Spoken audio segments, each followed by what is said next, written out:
Hello student, তোমরা যারা ক্যালকাটা ইউনিভার্সিটির আন্ডারে সেকেন্ড সেমিস্টারের ছাত্রছাত্রী আছো, এখন তোমাদের ইএনভিএস অর্থাৎ পরিবেশবিদ্যা সাবজেক্টের ক্লাস আছে। আজকে ক্লাসে তোমাদের 3 নম্বর ইউনিট থেকে গুরুত্বপূর্ণ 2 নম্বরের প্রশ্ন উত্তর অর্থাৎ এসএকিউ প্রশ্ন উত্তরের সাজেশন নিয়ে আলোচনা করব। তাহলে দেখে নাও প্রশ্ন উত্তরগুলো। প্রথম প্রশ্ন কি আছে দেখো। প্রথম প্রশ্ন আছে পপুলেশন বলতে কি বোঝো। আরেকটা বিষয় তোমাদের এখানে বলে নিই যে আমাদের ইংলিশ ভার্সনের স্টাডি মেটেরিয়াল কিন্তু পাওয়া যায়। এই সেম কোয়েশ্চেন অ্যান্সার ইংলিশ ভার্সনে তোমরা যারা স্টাডি মেটেরিয়াল পারচেস করতে চাইছো অবশ্যই নিচে যে নম্বর দেখতে পাচ্ছ এই নম্বরে যোগাযোগ করে স্টাডি মেটেরিয়াল পারচেস করতে পারো। আমাদের বেঙ্গলি ভার্সন এবং ইংলিশ ভার্সন দুটো ভার্সনেই স্টাডি মেটেরিয়াল কিন্তু পাওয়া যায়।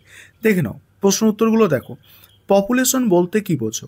পপুলেশন বা জনসমষ্টি বলতে একটি নির্দিষ্ট ভৌগোলিক অঞ্চলে বসবাসকারী একই প্রজাতির জীবগোষ্ঠীকে বোঝায়।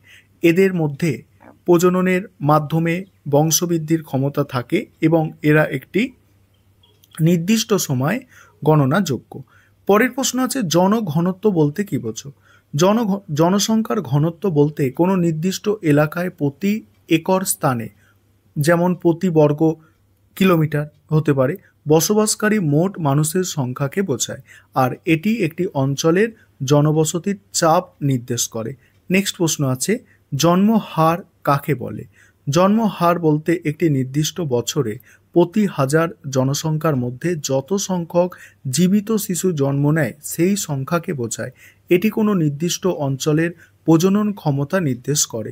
মৃত্যুহার কাকে বলে। মৃত্যুহার কাকে বলে। পরের প্রশ্ন মৃত্যুহার বলতে একটি নির্দিষ্ট বছরে প্রতি হাজার জনসংখ্যার মধ্যে যত সংখ্যক মানুষের মৃত্যু ঘটে সেই সংখ্যাকে বোঝায়। এটি কোনো অঞ্চলের স্বাস্থ্য ও জীবনযাত্রার মান নির্দেশ করে। তারপরে স্থূল জন্মহার কি। স্থূল জন্মহার কি। স্থূল জন্মহার হলো একটি নির্দিষ্ট বছরে মোট জনসংখ্যার মধ্যে কতজন জীবিত শিশু জন্ম নিয়েছে তার অনুপাত। এটিকে সাধারণত প্রতি হাজার জনসংখ্যায় গণনা করা হয়। নেক্সট আছে স্থূল মৃত্যুহার কাকে বলে। স্থূল মৃত্যুহার হলো একটি নির্দিষ্ট বছরে মোট জনসংখ্যার মধ্যে কতজন মানুষের মৃত্যু ঘটেছে তার অনুপাত। এটি সাধারণত প্রতি হাজার জনসংখ্যায় গণনা করা হয়। মানুষ জমির অনুপাত বলতে কি বোঝো। মানুষ জমির অনুপাত বলতে কোনো নির্দিষ্ট অঞ্চলে মোট জনসংখ্যা এবং সেই অঞ্চলে মোট ব্যবহারকারী জমির পরিমাণের মধ্যেকার সম্পর্ককে বোঝায়, আর এটি জমির ওপর জনসংখ্যার চাপ নির্দেশ করে। পরের প্রশ্ন আছে জনসংখ্যা বৃদ্ধির হার কাকে বলে। জনসংখ্যা বৃদ্ধির হার বলতে একটি নির্দিষ্ট সময়ে কোনো অঞ্চলের জনসংখ্যার পরিবর্তনকে শতাংশের মাধ্যমে প্রকাশ করা হয়।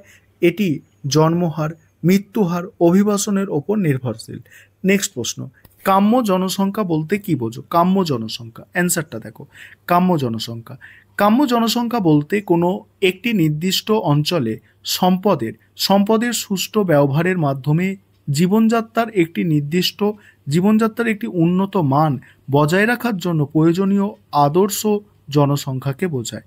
পরের প্রশ্ন স্থিতিশীল জনসংখ্যা কাকে বলে। স্থিতিশীল জনসংখ্যা বলতে এমন একটি জনসংখ্যাকে বোঝায় যেখানে জন্মহার এবং মৃত্যুহার প্রায় সমান থাকে, ফলে জনসংখ্যার আকারে তেমন কোনো পরিবর্তন ঘটে না এবং ভারসাম্য বজায় থাকে।